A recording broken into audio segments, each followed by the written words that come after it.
लहरों से डर के नौका पार नहीं होती, लहरों से डर के नौका पार नहीं होती, और कोशिश करने वालों की कभी हार नहीं होती। और मुझे पूरा विश्वास है बच्चों कि तुम अपनी कामयाबी के नैया को अगर चाहे बवंडर भी आ जाए तो उसको पार लगा दोगे। तो इसी जोश के साथ शुरू करते हैं आज का ये सेशन। तो चलिए शुरू करते हैं। इसका पहला क्वेश्चन क्या है देख लेते हैं। Who hosted Vienna Congress, analyse the main change brought by the Vienna treaty. यहाँ पूछा जा रहा है कि जो वियना कांग्रेस हुई थी उसको होस्ट करने वाला कौन था, और ट्रीटी ऑफ वियना के थ्रू वहाँ पे क्या क्या चेंजेस किए गए थे। तो आपको मालूम होना चाहिए यहाँ पे कि जो ट्रीटी ऑफ वियना हुई थी वो after the defeat of Napoleon हुई थी। चलिए देखते हैं इसका आंसर क्या होगा। फर्स्ट पॉइंट दिया है in 1815 representative of the European powers Britain, Russia, Prussia and Austria who had collectively defeated Napoleon. यहाँ पे बताया जा रहा है कि 1815 में आपकी जो यूरोपियन पावर थी जैसे ब्रिटेन, रसिया, प्रसा और ऑस्ट्रिया, इन्होंने साथ में मिल करके नेपोलियन को हरा दिया था। आपको मालूम है कि 1815 में कौन सी बैटल हुई थी, बैटल ऑफ वाटरलू, जिसमें नेपोलियन की डिफीट होती है। सेकेंड पॉइंट देखते हैं क्या है यहाँ पर, met a Vienna to draw up a settlement for Europe. अब ये लोग क्या करते हैं, वियना में मिलते हैं। क्यों मिलते हैं कि जो आपकी नेपोलियन की जो डिफीट हुई थी उसके बाद वहाँ सेटलमेंट करना था यूरोप में, तो इसीलिए क्या करते हैं, वियना में मिलते हैं, वहाँ पे एक ट्रीटी को साइन करते हैं। नेक्स्ट पॉइंट देख लेते हैं, hosted by the Austrian chancellor duke Metternich. अच्छा, इसको होस्ट करने वाला कौन था, तो होस्ट करने वाला आपका ऑस्ट्रियन चांसलर था ड्यूक मेटरनिक, उसी ने इसको होस्ट किया था। देखिए पहले दिया है ना क्वेश्चन पूछा हु होस्टेड वियना कांग्रेस, तो इसको होस्ट करने वाला आपका ऑस्ट्रियन चांसलर ड्यूक मेटरनिक था। नेक्स्ट पॉइंट देख लेते हैं, Bourbon king dynasty was restore to power. अब यहाँ पे बताया जा रहा है कि जो वहाँ पे बॉर्बन डायनेस्टी थी आपकी, उसको वापस से पावर में रिस्टोर कर दिया गया था। मतलब जो लुइस 16 था, आपको सुने होंगे कि फ्रांस में रिवोल्यूशन हुई थी लुइस 16, तो वो कौन सी डायनेस्टी का रूलर था, यही बॉर्बन डायनेस्टी का रूलर था। तो यही यहाँ पर बॉर्बन डायनेस्टी को क्या किया, वापस से रिस्टोर कर दिया गया था। फिर देखिए क्या बताया जा रहा, a series of states were set up on the boundaries of France to prevent French expansion in future. इसके अलावा जो फ्रांस था उसकी बाउंड्री पे बहुत सारे छोटे छोटे स्टेट का फॉर्मेशन कर दिया गया। ऐसा क्यों किया गया, क्योंकि जो फ्रांस से फ्यूचर में कभी अपना वापस से एक्सपेंशन ना कर सके, उससे बचाने के लिए ऐसा कर दिया गया था। नेक्स्ट देख लेते हैं, German confederation of 39 state had been set up by Napoleon was left untouch. वहीं आपका जो जर्मन कॉन्फेडरेशन था 39 स्टेट का, जो नेपोलियन के समय बना था, उसको जैसे था ऐसे छोड़ दिया गया, मतलब उसमें कुछ भी चेंजेस नहीं किए गए, एज इट इज़ उसको छोड़ दिया गया था। नेक्स्ट देखते हैं, the main intention was to restore the monarchies. अब जो मेन इंटेंशन था आपका ट्रीटी ऑफ वियना का, ये कभी कभी आपका एमसीक्यू में पूछ लेता है कि इसका मेन इंटेंशन क्या था। तो मेन इंटेंशन इसका था रिस्टोर द मोनार्की, मतलब वहाँ पे मोनार्की को वापस से रिस्टोर करना था, क्योंकि ये कंजर्वेटिव रिजाइम था, ये एक कंजर्वेटिव टाइप का रिजाइम था, इसलिए मोनार्की को वापस से वहाँ सेटअप कर दिया गया था। ठीक है ना। चलिए नेक्स्ट क्वेश्चन देख लेते हैं क्या होगा आपका। चलिए बेटा नेक्स्ट क्वेश्चन ले लेते हैं। उससे पहले बेटा ज़रूरी बात कि आपके समय बहुत कम है, अधिक से अधिक तैयारी करनी है। अभी से लगे रहिए, सिस्टमेटिक वे में तैयारी करिए आप लोग, और जो भी चीज़ एक है आप तैयारी कर रहे हैं उसको प्रॉपरली तैयारी करिए। मतलब जब आपका पूरा तैयार हो जाए फिर सेकेंड स्टेप में चलिए, नेक्स्ट जो आपको पढ़ना है उसको पढ़िए। ठीक है, ख़त्म करते हुए चलिए, ऐसा नहीं है कि आप एक खिचड़ी की तरह पढ़ना शुरू कर दीजिए। ठीक है ना, सिस्टमेटिक वे में चलिए, नहीं तो जानते ना बेटा बड़ी दिक्कत आएगी। देखते हो आजकल ऑनलाइन लोग भीख मांगना शुरू कर दिए हैं। जैसे एक लड़की है, एक दिन देखा मैंने ऑनलाइन भीख मांग रही थी सौरभ जोशी से कि मुझे लैपटॉप दिला दे तो मैं कामयाब हो जाऊंगी। ठीक है, अब उसको किसी ने लैपटॉप दिलवा भी दिया।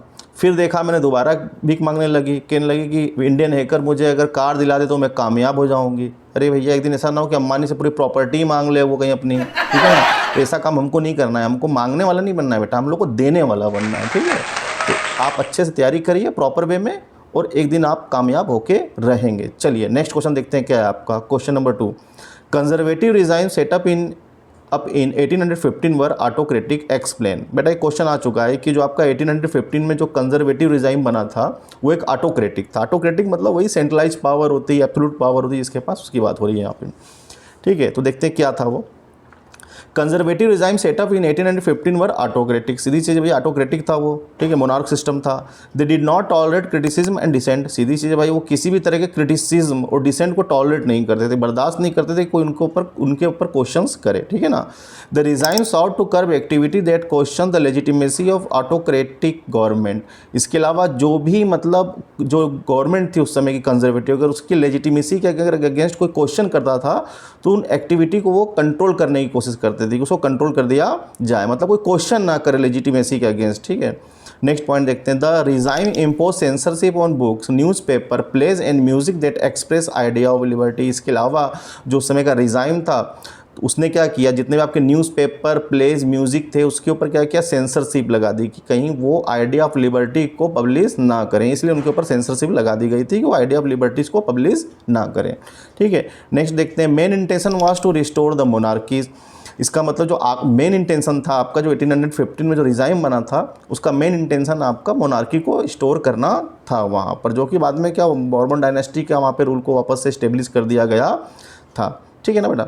चलो नेक्स्ट क्वेश्चन देख लेते हैं, क्या नेक्स्ट क्वेश्चन देखते हैं क्या है बेटा। ये रहा आपका next question, describe the role of Giuseppe Mazzini as an Italian revolutionary. मतलब जो गिस्सिप मैजनी था उनके बारे में पूछा जा रहा है कि एज अ इटालियन रेवोल्यूशन उनका रोल क्या था, उन्होंने क्या क्या कंट्रीब्यूट किया था इटली में रिवोल्यूशन जो हुआ था उसको लेकर के। देखिए फर्स्ट पॉइंट दिया यहाँ पे, he was born in Genoa in 1807। अच्छा, ये पैदा कब हुए थे आपके 1807 में हुए थे, कहाँ पे, जिनोवा में। ये MCQs वगैरह में क्वेश्चन आता है बेटा इस तरह का, ठीक है ना। Second, he became member of secret society of the Carbonari. इसके अलावा कार्बोनरी की एक सीक्रेट सोसाइटी थी, उसके मेंबर भी रह चुके हैं। सीक्रेट सोसाइटी मतलब वही जो सीक्रेटली वर्क करती है छुप करके, ठीक है, उसके मेंबर रह चुके हैं आपके, ये बने थे। He was send into exiled in 1831 for attempting a revolution in Liguria. इसके अलावा उनको 1831 में एक्साइल्ड कर दिया गया था कंट्री से, मतलब कंट्री से यानी कि देश से बाहर कर दिया गया था, कंट्री से निकालने के लिए फोर्स किया गया था उनको। ठीक है, कब की बात है ये, 1831 की। क्यों?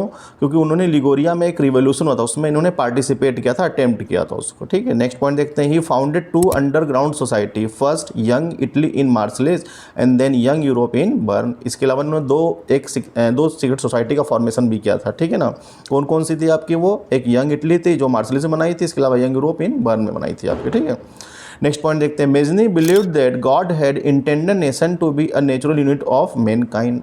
मेजनी मानते थे जो गॉड है उनका इंटेंट क्या था, उनका इंटेंट था कि जो नेशन है वो क्या है, एक मैनकाइंड की नेचुरल यूनिट है। ठीक है ना।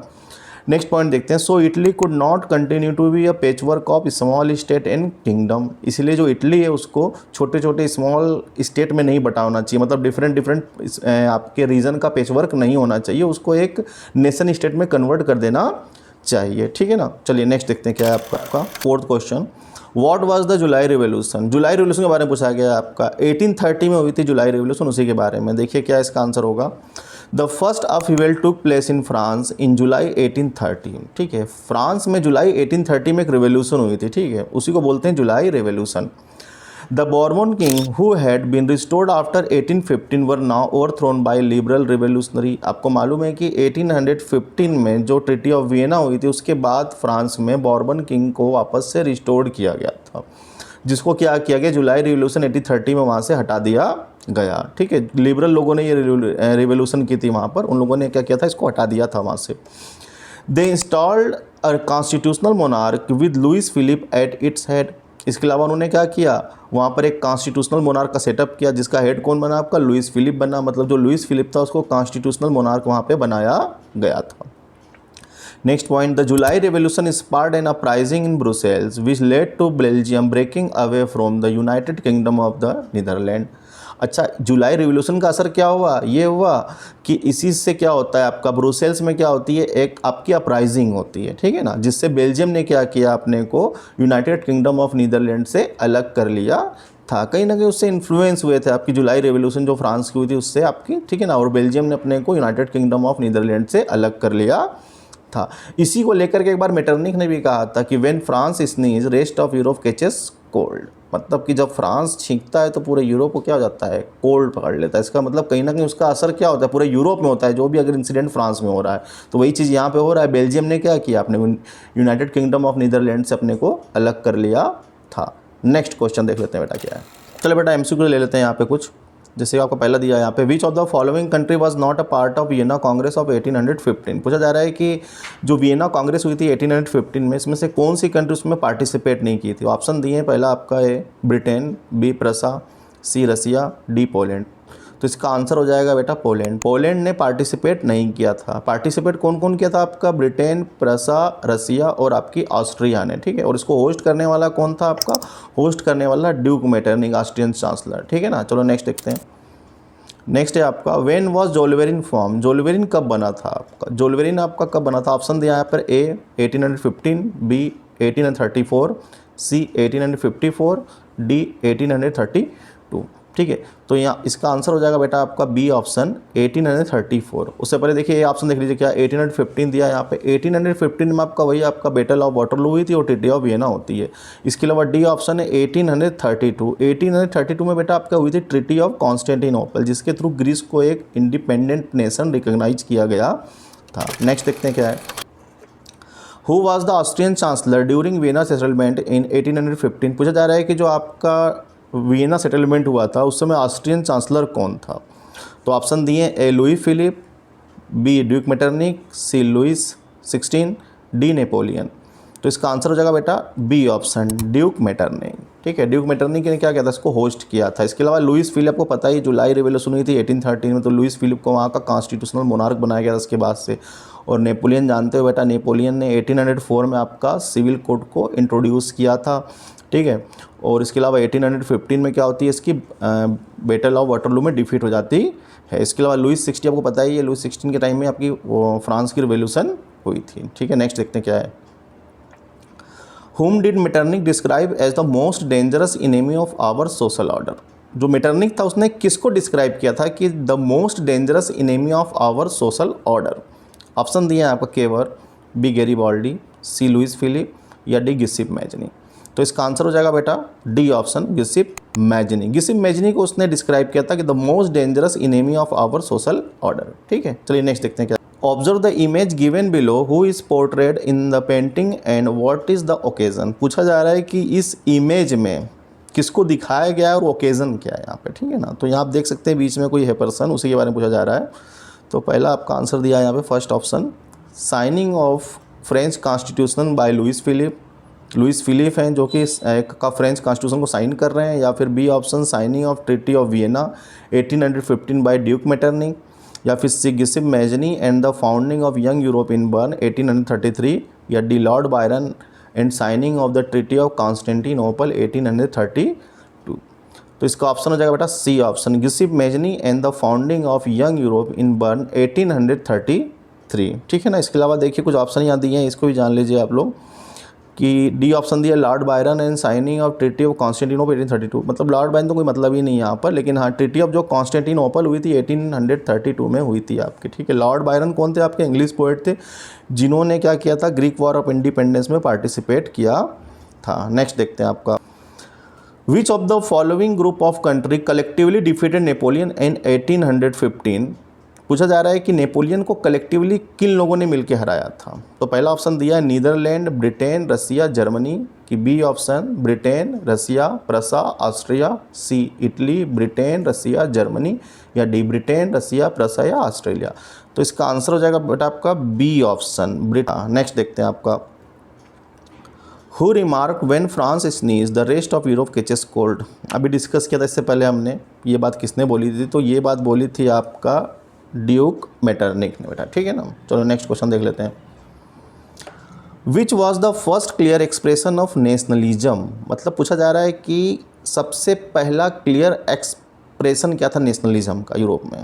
तो आपका ऑप्शन दिए हैं यहाँ पे, first A Greek war of independence, या बी फ्रेंच रेवोल्यूशन, या सी वियना सेटलमेंट, या D 1830 July revolution in France. तो इसका आंसर हो जाएगा बेटा फ्रेंच रेवोल्यूशन। ठीक है ना, French revolution was the first clear expression of nationalism. ठीक है, चलिए नेक्स्ट देखते हैं। Zollverein was form at the initiative of. अच्छा, जोल्वेरिन जो बना था वो किसके इनिशिएटिव पे बना था, किसकी पहल पे बना था, जर्मन, फ्रेंच, रसिया या प्रसिया। तो इसका आंसर बेटा आपका हो जाएगा प्रसा की। ठीक है ना, प्रसा की इनिशिएटिव पे इसका फॉर्मेशन हुआ था जोल्वेरिन का। ठीक है, नेक्स्ट क्वेश्चन देख लेते हैं। What is shown in the following image. अच्छा, ये जो इमेज इसमें क्या दिखाया जा रहा है, यही आपका पूछा गया है।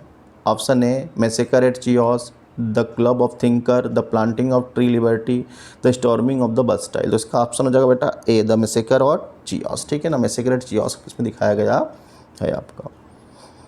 नेक्स्ट कोई क्वेश्चन नहीं बेटा।